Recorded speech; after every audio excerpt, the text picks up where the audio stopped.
Assalamualaikum warahmatullahi wabarakatuh. Pada kesempatan kali ini, saya akan menjelaskan tentang peran guru dan kepala sekolah atau madrasah dalam pengembangan kurikulum PAI. Untuk mata kuliah pengembangan kurikulum dengan dosen pengampu Dr. Helna Nelis, MPD.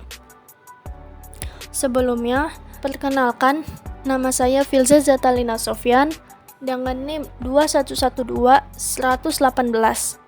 Jurusan Pendidikan Agama Islam, kelas 4A, UIN Sultan Maulana Hasanuddin, Banten.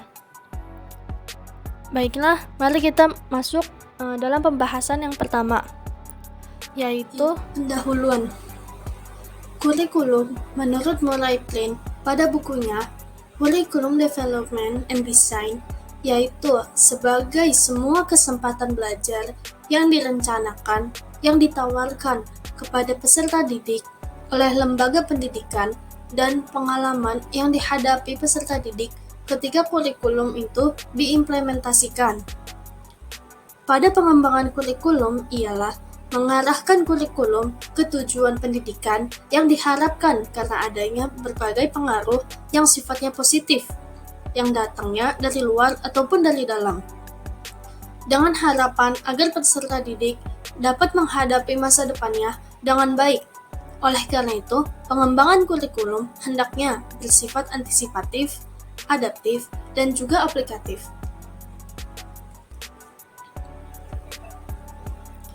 Pengembangan kurikulum pendidikan agama Islam dapat diartikan sebagai kegiatan menghasilkan kurikulum PAI, proses yang mengaitkan satu komponen dengan komponen lain untuk menghasilkan kurikulum pendidikan agama Islam atau PAI yang lebih baik. Jadi, yang dimaksud dalam pengembangan ini adalah penyusunan, pelaksanaan, penilaian, dan penyempurnaan yang selanjutnya menghasilkan kurikulum baru sebagai hasil dari pengembangan yang dilakukan. Ada 3 paradigma pengembangan pendidikan agama Islam. Yang pertama, ada paradigma dikotomis. Di dalam paradigma ini, semua aspek kehidupan dipandang dengan 2 sisi yang berbeda dan berlawanan, seperti laki-laki dan perempuan. Dan PAI hanya dipandang sebagai pendidikan yang berkonsentrasi pada bidang agama, ritual, dan spiritual saja. Implikasi dari paradigma ini yaitu peserta didik yang diarahkan untuk menjadi pelaku yang memiliki sifat komitmen dan dedikasi yang tinggi terhadap agama yang dipelajari. Sementara untuk kajian-kajian keilmuan yang bersifat empiris, rasional, analitis, kritis dianggap dapat menggoyahkan iman, sehingga perlu peserta didik untuk ditindih oleh pendekatan keagamaan yang normatif dan doktrin tersebut. Yang kedua, ada paradigma mekanisme.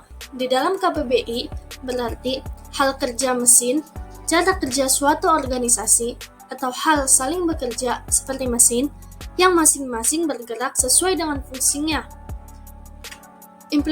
Implikasi pada mekanisme yaitu para guru atau dosen agama yang harus menguasai ilmu agama dan memahami substansi ilmu-ilmu umum. Sebaliknya, dosen ataupun guru umum dituntut untuk menguasai ilmu yang diampuhnya dan juga ilmu agama. Guru dituntut untuk mampu menyusun buku-buku teks keagamaan yang dapat menjelaskan hubungan antar keduanya, yaitu hubungan agama dan juga hubungan ilmu dengan ilmu umum. Yang ketiga, ada paradigma organisme. Dalam konteks pendidikan Islam, paradigma organisme bertolak dari pandangan bahwa aktivitas kependidikan merupakan suatu sistem yang terdiri dari komponen-komponen yang hidup bersama dan bekerja sama secara terpadu menuju tujuan tertentu, yaitu terwujudnya hidup yang religius atau dijiwai oleh ajaran dan nilai-nilai agama. Peran pendidik atau sekolah atau madrasah dalam pengembangan kurikulum PAI. Dalam pengembangan kurikulum sudah menjadi tugas penting yang harus dilaksanakan oleh semua pengembang kurikulum, termasuk juga guru di setiap tingkat pendidikannya. Yang pertama, ada peran guru dalam pengembangan kurikulum PAI. Guru memegang peranan yang cukup penting baik di dalam perencanaan maupun pelaksanaan kurikulum. Dia adalah perencana, pelaksana, dan pengembang kurikulum bagi kelasnya. Karena guru juga merupakan barisan pengembangan kurikulum yang terdepan, maka guru pula lah yang selalu melakukan evaluasi dan penyempurnaan kurikulum sebagai pelaksana kurikulum, menciptakan kegiatan belajar mengajar bagi murid-muridnya. Berkat keahlian, keterampilan, dan kemampuan seninya dalam mengajar, guru mampu menciptakan situasi belajar yang aktif dan mampu mendorong kreativitasnya anak. Peran guru atau pendidik dalam konteks pendidikan Islam menekankan bahwa peranan pendidik adalah untuk menumbuhkan nilai ilahiyah terhadap peserta didik. Nilai ilahiyah berkaitan dengan konsep tentang ketuhanan dan segala sesuatu bersumber dari Tuhan. Nilai ilahiyah ini berkaitan dengan nilai imaniyah, ubudiyah, dan juga dengan muamalah. Ada beberapa peran guru dalam pengembangan kurikulum PAI. Yang pertama, ada implementers atau pelaksana. Pada peran ini, guru hanya bertugas untuk melaksanakan kurikulum yang sudah ada. Sebagai implementers, guru hanya menerima berbagai kebijakan pengembang kurikulum. Guru tidak memiliki ruang untuk menentukan isi kurikulum maupun menentukan target kurikulumnya. Jadi, peran guru hanya terbatas pada menjalankan kurikulum yang telah disusun. Dan semua isi kurikulum, baik tujuan, materi, strategi, media, sumber belajar, serta evaluasi, waktu, dan semua komponennya sudah ditentukan oleh pengembang kurikulum. Dan guru hanya berperan sebagai tenaga teknis saja yang berusaha menjalankan apa yang sudah tertuang di dalam dokumen kurikulum tersebut. Selain itu, ada juga peran guru sebagai adapters atau penyelaras. Pada peran ini, guru selain sebagai tenaga teknis dari kurikulum yang telah disusun, juga melakukan fungsi lain, yaitu penyelaras kurikulum dengan karakteristik kebutuhan siswa dan kebutuhan daerah. Jadi, guru sebagai adapters memiliki kewenangan lebih untuk menyesuaikan kurikulum yang sudah ada dengan karakteristik sekolah, peserta didik, materi, maupun kebutuhan lokal. Pengembang kurikulum telah menentukan standar minimal yang harus dicapai. Kemudian, pengembangan selanjutnya serta implementasinya diserahkan kepada gurunya masing-masing. Yang ketiga, ada developers atau pengembang. Guru sebagai developers memiliki kewenangan yang lebih luas dalam menyusun kurikulum. Guru sebagai developers bukan hanya memiliki peran dalam menentukan tujuan dan isi pelajaran yang akan disampaikan, akan tetapi juga dapat menentukan strategi yang akan dikembangkan serta bagaimana mengukur keberhasilannya melalui pemilihan alat evaluasi untuk pencapaian hasil belajarnya. Kemudian, yang keempat, ada research atau peneliti. Peran ini dilaksanakan sebagai bagian dari tugas profesional guru yang memiliki tanggung jawab dalam meningkatkan kinerjanya sebagai guru. Dalam melaksanakan perannya sebagai peneliti, guru memiliki tanggung jawab untuk menguji berbagai komponen kurikulum.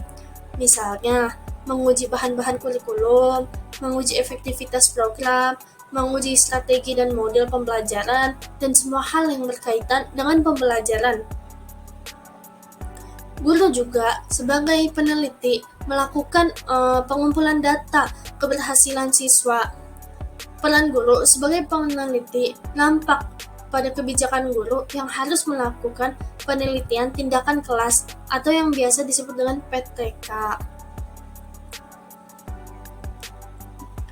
Yang kedua yaitu peran kepala sekolah atau madrasah dalam pengembangan kurikulum PAI.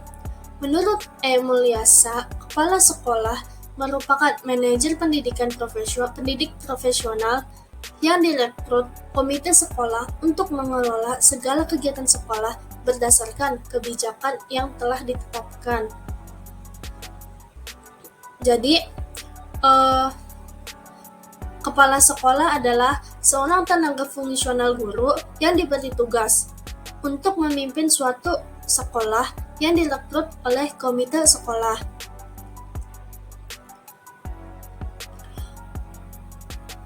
Kemudian ada kinerja kepala sekolah atau madrasah. Kinerja menurut Prawiro Sentono adalah usaha yang dilakukan dari hasil kerja yang dapat dicapai oleh seseorang atau oleh sekelompok orang dalam suatu organisasi sesuai dengan wewenang dan tanggung jawabnya masing-masing dalam rangka mencapai tujuan organisasi bersangkutan secara legal, tidak melanggar hukum, dan sesuai dengan moral ataupun etika. Kinerja kepala sekolah sendiri merupakan kemampuan untuk melakukan pekerjaan atau tugas yang dimiliki dalam menyelesaikan suatu pekerjaan sekolah yang dipimpinnya. Nah, kinerja kepala sekolah atau madrasah juga yaitu prestasi kerja atau hasil kerja yang dicapai oleh kepala sekolah dalam melaksanakan tugas pokoknya, fungsi, dan juga tanggung jawabnya. Kinerja kepala sekolah bisa dikatakan baik jika target atau tujuan sekolah dapat dicapai. Semua ini juga didukung oleh kompetensi, sikap, motivasi dari warga sekolah yang terlibat itu kepala sekolah, guru, pegawai tata usaha, para siswa, dan juga komite sekolah. Semua bekerja dengan ketentuan yang berlaku sehingga hasil kerja sama tersebut menghasilkan prestasi. Tugas kepala sekolah dalam pengembangan kurikulum. Peran kepala sekolah adalah pengelola pendidikan di sekolah, dan kepala sekolah adalah pemimpin formal pendidikan di sekolahnya yang bertanggung jawab mengelola sekolah sebagai pengelola pendidikan. Kepala sekolah bertanggung jawab terhadap keberhasilan penyelenggaraan kegiatan pendidikan dengan cara melaksanakan administrasi sekolah dengan seluruh substansinya. Di samping itu, kepala sekolah juga bertanggung jawab terhadap kualitas sumber daya manusia yang ada agar mereka mampu menjalankan tugas-tugas pendidikan. Dinas Pendidikan telah menetapkan bahwa kepala sekolah harus mampu melaksanakan pekerjaannya sebagai edukator, manajer, administrator, dan supervisor atau emas dalam perkembangan selanjutnya sesuai dengan kebutuhan masyarakat dan perkembangan zaman. Kepala sekolah pun harus mampu berperan sebagai leader, inovator, dan juga motivator di sekolahnya. Seorang kepala sekolah harus paham betul-betul bahwa dirinya bertugas sebagai manajer sekolah yang mana harus memahami betul-betul tentang manajemen kurikulum. Nah, salah satu upaya kepala sekolah dalam memajukan sekolah agar berkinerja baik yaitu dengan melakukan pembinaan kepada guru, dan salah satu ciri kepala sekolah yang memiliki kinerja baik yaitu mampu memimpin sekolahnya secara efektif. Kepala sekolah adalah pengelola pendidikan di sekolah, dan kedua, kepala sekolah adalah pemimpin formal pendidikan di sekolahnya yang bertanggung jawab mengelola sekolah sebagai pengelola pendidikannya.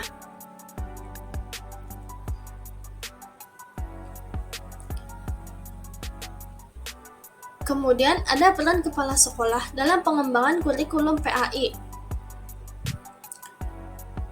Kepala sekolah dan guru merupakan pemeran utama yang perlu menerima, mempertimbangkan, dan memutuskan apa yang akan dimasukkan dalam kurikulum sekolah. Kepala sekolah dan stafnya mesti bekerja dalam kerangka patokan yang ditetapkan oleh Depdiknas, terutama pengembangan kurikulum PAI yang dilakukan oleh setiap lembaga pendidikan. Maka dengan kekuatan yang terpusat, kepala sekolah memiliki wewenang untuk memberikan suatu kontribusi baik berupa pemikiran, kebijakan, dan lainnya terkait dengan upaya pengembangan kurikulum PAI tersebut.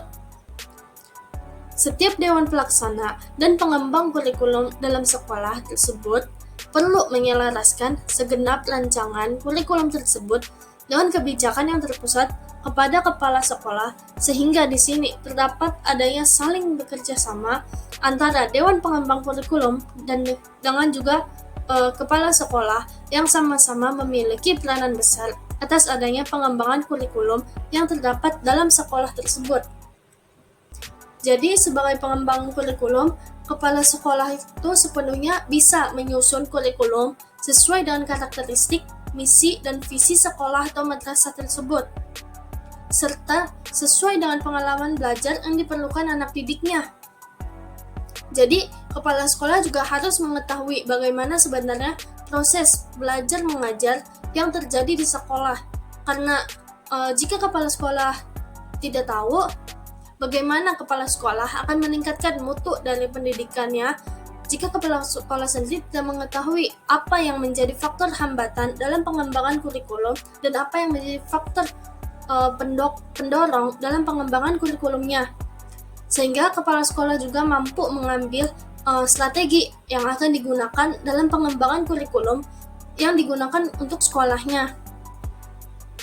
Kepala sekolah dan Dewan Pengembang Kurikulum PAI harus memperhatikan segala aspek kurikulum tersebut, terutama dalam hal-hal yang berdampak langsung terhadap para siswa dan juga pendidik yang nantinya secara praktis akan menerapkan kurikulum tersebut. Mungkin hanya ini yang bisa saya sampaikan. Kurang dan lebihnya mohon maaf. Wabillahi taufiq wal hidayah. Wassalamualaikum warahmatullahi wabarakatuh.